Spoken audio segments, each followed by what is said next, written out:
Hello दोस्तों, आप सब कैसे हैं? बढ़िया होंगे, मस्त रहिए, पढ़ते रहिए। आइए हम लोग क्लास 10 बायो में नेक्स्ट टॉपिक लेके चलते हैं, जो कि बहुत इंपॉर्टेंट है बोर्ड के व्यू से और किसी भी व्यू से देखा जाए तो बहुत इंपॉर्टेंट होगा, जो कि है nutrition in human being.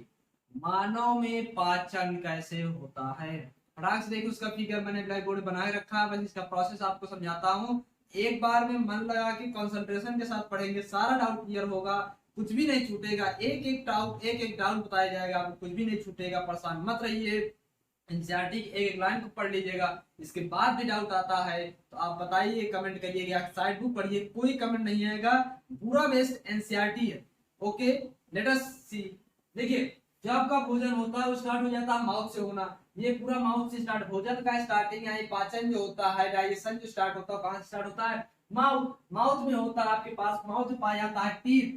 Teeth में क्या करते हैं?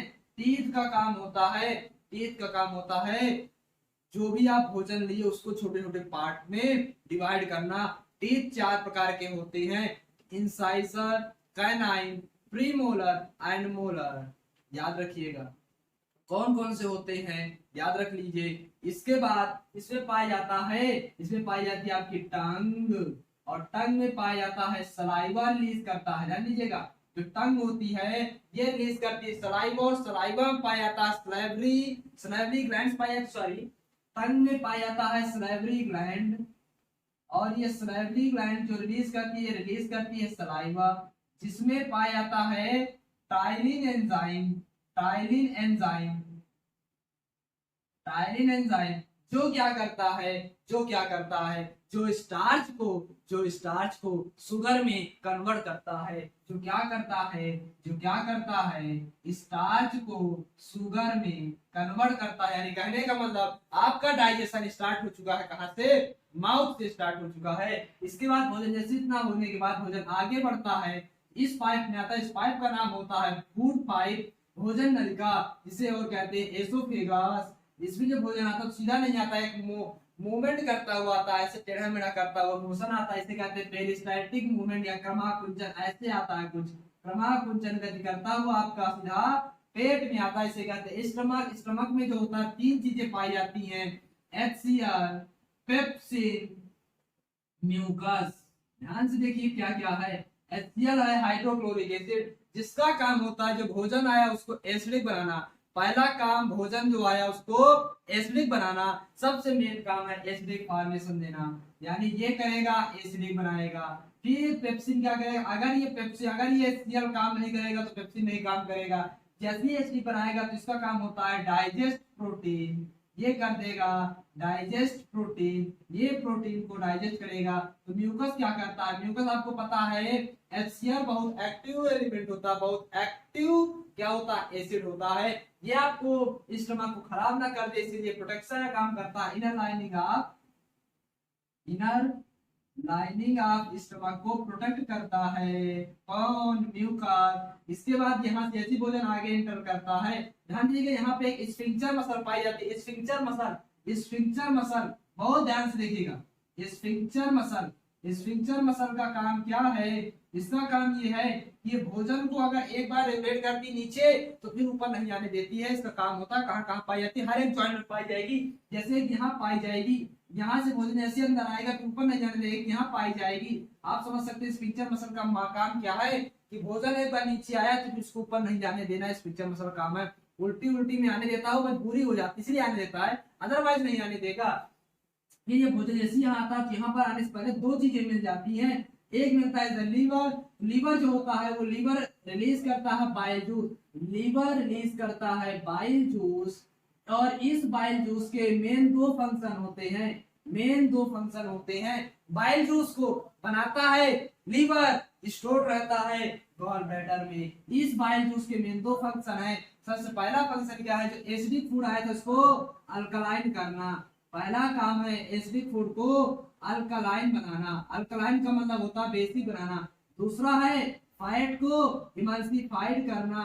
इमल्सिफाइड का मतलब हो गया फैट को और छोटे छोटे टुकड़ों में ब्रेक करना। ये किसका काम है? किसका काम है? बाइल जूस का काम है। इसके बाद ये बाइल जूस से निकलता तब तक इधर एक्टिव हो जाता पैनक्रियास, और पैनक्रियाज रिलीज करता है पैनक्रियाटिक जूस। पैनक्रियाज रिलीज करता है पैनक्रियाटिक जूस। पैनक्रियाटिक जूस में दो एंजाइम पाए जाते हैं, एक पाया जाता है ट्रिप्सिन और एक ट्रिप्सिन, दूसरा पाया जाता है लाइपेज। दूसरा कौन सा पाया जाता है? लाइपेज पाया जाता है। काम क्या क्या है? ट्रिप्सिन का काम होता है प्रोटीन को डाइजेस्ट करना, इसका काम है प्रोटीन को डाइजेस्ट करना। ट्रिप्सिन का काम है, लाइपेज का काम है इमल्सिफाइड फैट को और इमल्सिफाइड फैट करना। अब कहेंगे प्रोटीन तो ऊपर डाइजेस्ट हो चुका था, यहाँ डाइजेस्ट हुआ, तो यहाँ क्यों? जो अनडाइजेस्ट प्रोटीन था यहाँ डाइजेस्ट होगा। एक ही जगह पूरा प्रोटीन डाइजेस्ट नहीं होता है, यहाँ पे डाइजेस्ट करना।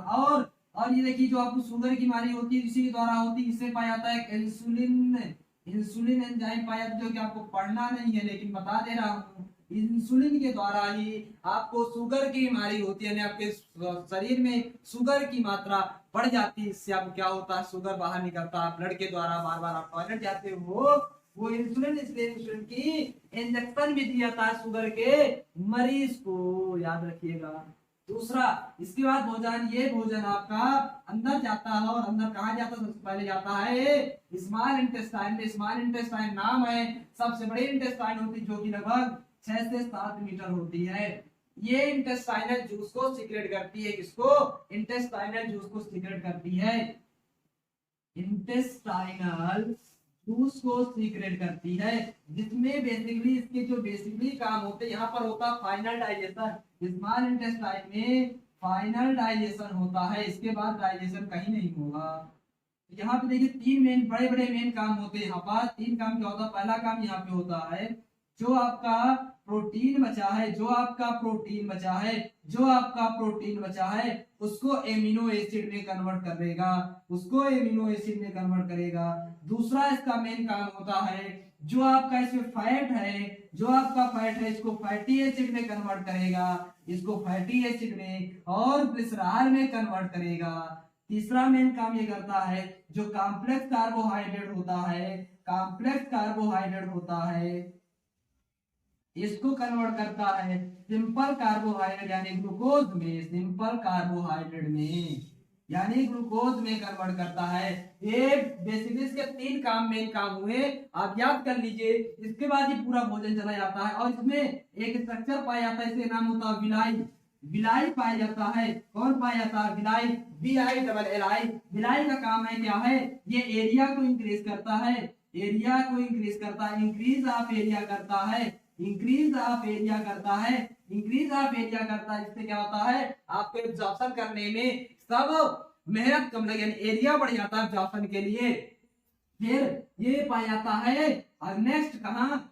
लार्ज इंटेस्टाइन नाम है लार्ज, लेकिन ये छोटे इंटेस्टाइन होती, कहने का मतलब ये इसका जो साइज होता है छोटा होता है, 2 से 2.5 मीटर ये लंबी होती है। यहाँ भी क्या होता है? यहाँ पे सिर्फ और सिर्फ एब्जॉर्प्शन का काम होता है, यहाँ पे एब्जॉर्प्शन का काम होता है। जो आपका भोजन है, अब वो भोजन से जो पानी बचा होगा उस पानी को एब्जॉर्ब कर लेगा। यहाँ भी विलाई पाया जाता है, और इसका काम क्या होता है?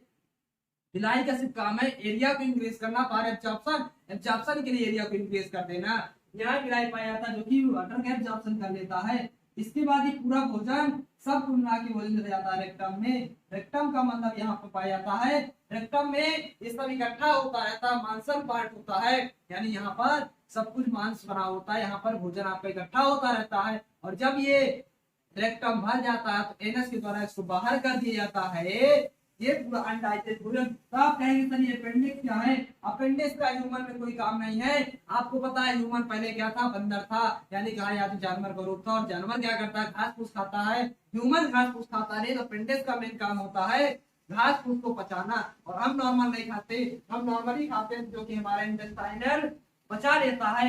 ये बेसिकली पाया जाता है इसमें जानवरों में पाया जाता है कि जानवर घास फूस ही खाता है, चारा ही खाता है, इसीलिए बेसिकली डेवलप होता है जानवरों में, एनिमल्स में। अब ये ह्यूमन में पाया जाता है, इसका नुकसान बहुत ज्यादा होता है, कभी कभी यहाँ भोजन फंस जाता है जो कि बहुत ज्यादा पेन करता है, तो डॉक्टर इसके इलाज करके काट के बाहर कर सकते हैं। यानी क्या है?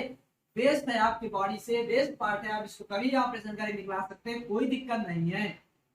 ओके, ये आपका पूरा कंप्लीट प्रोसेस है न्यूट्रिशन ऑफ ह्यूमन का पूरा कंप्लीट प्रोसेस। इससे ज्यादा इसमें कुछ भी क्वेश्चन नहीं बचता है, जो भी बचता था, जो भी होता था, मैंने सब बताया। आपको नोट्स के लिए टेंशन नहीं लेना, मैं नोट्स इसका डिस्क्रिप्शन में जरूर डाल दूंगा, लेकिन हाँ थोड़ा सा वेट कर लीजिए, जरूर उसका डालूंगा, टाइम की थोड़ा शॉर्टेज है। जैसे मेरे पास टाइम मैनेज होगा मैं पूरा बायोलॉजी का नोट्स आपको डिस्क्रिप्शन में प्रोवाइड कराऊंगा। Okay, thank you.